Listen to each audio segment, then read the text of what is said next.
Hi, welcome to Chloe's Native English. I'm Chloe, the host of this channel. In this podcast, you can understand about how SNS is ruining your life, and also learn these English words and expressions. Pause the video and count how many of the 10 phrases you don't know. The meaning of phrases is written in the comments, so check and give yourself a score. How many of these expressions do you already know? Don't worry, listen to the podcast with us, and by learning the difficult expressions step by step, make today's podcast your own.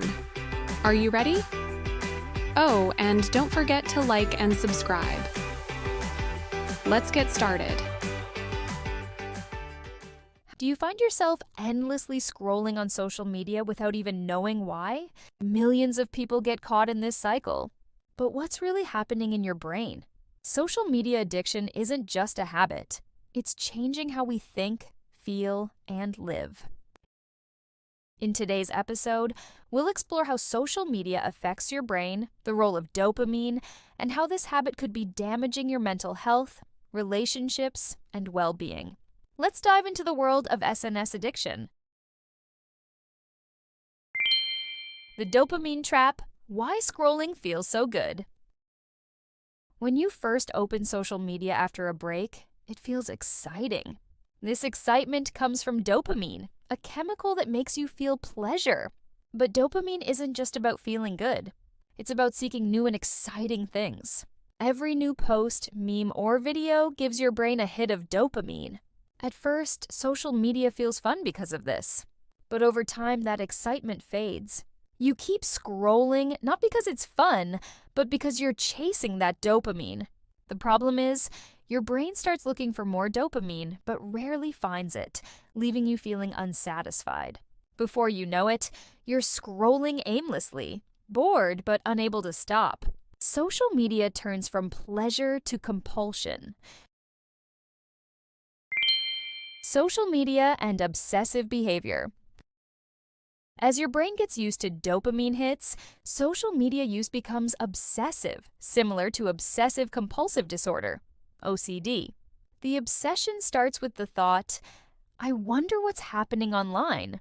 The compulsion is the endless scrolling and checking. The trick is, the more you scroll, the more you want to scroll. Social media platforms use intermittent rewards, random exciting posts, to keep you hooked. Just like gambling, this keeps you coming back for more. You keep searching for that next exciting post, even though you don't know when or if it'll appear. The impact on mental health: anxiety, depression, and loneliness. Over time, this constant stimulation changes your brain. Studies show that too much social media can increase feelings of anxiety, depression, and loneliness. You may think you're connecting with others, but it often does the opposite. Social media shows only the best moments in people's lives, their vacations, parties, and successes, making you feel inadequate by comparison. You start to believe that you're missing out or not living up to others' lives, which feeds anxiety and depression. Instead of connecting, social media can isolate you, making you feel lonelier and more anxious than before. Social media and relationships, damaging real connections. Social media addiction doesn't just affect your mental health. It can harm your relationships too. Have you ever sat with friends or family but found yourself glued to your phone? This is known as phubbing, ignoring real-life connections for your phone. This behavior can weaken your relationships. You might be physically present, but mentally, you're in the digital world. Over time, this creates emotional distance between you and your loved ones, leading to strained relationships and isolation. Constantly checking your phone can also make you more irritable, especially if you don't get the likes or comments you expect. This leads to a vicious cycle where social media makes you feel bad, but you keep using it to escape. Long-term consequences: focus and cognitive decline. Using social media too much doesn't just affect your mood, it can impact your ability to focus. Every time you switch between tasks, like scrolling Instagram and reading an article, you're training your brain to be more scattered. This makes it harder to concentrate on one thing for long periods. The constant flow of information fragments your attention. Instead of focusing deeply, you're bombarded with short, shallow content. Over time, this can weaken your ability to concentrate, remember details, and think critically. Social media trains your brain to see quick dopamine hits, making it difficult to enjoy activities that require sustained focus, like reading or having meaningful conversations. How to break free from social media addiction. Breaking free from social media addiction starts with recognizing the cycle you're in. Set boundaries. Create phone-free times in your day. Try digital detoxes where you take breaks from social media for a few days or weeks. Social media isn't all bad. It can connect and inspire us. But when used mindfully, it can be a tool for good, not a source of addiction. Next time you catch yourself endlessly scrolling, ask, is this adding value to my life, or am I just chasing another dopamine hit? Take control of your habits and start using social media intentionally. Reclaim your focus, relationships, and mental health. Remember, you control your phone, it doesn't control you. Let's take a closer look at the important and difficult phrases and words from the script.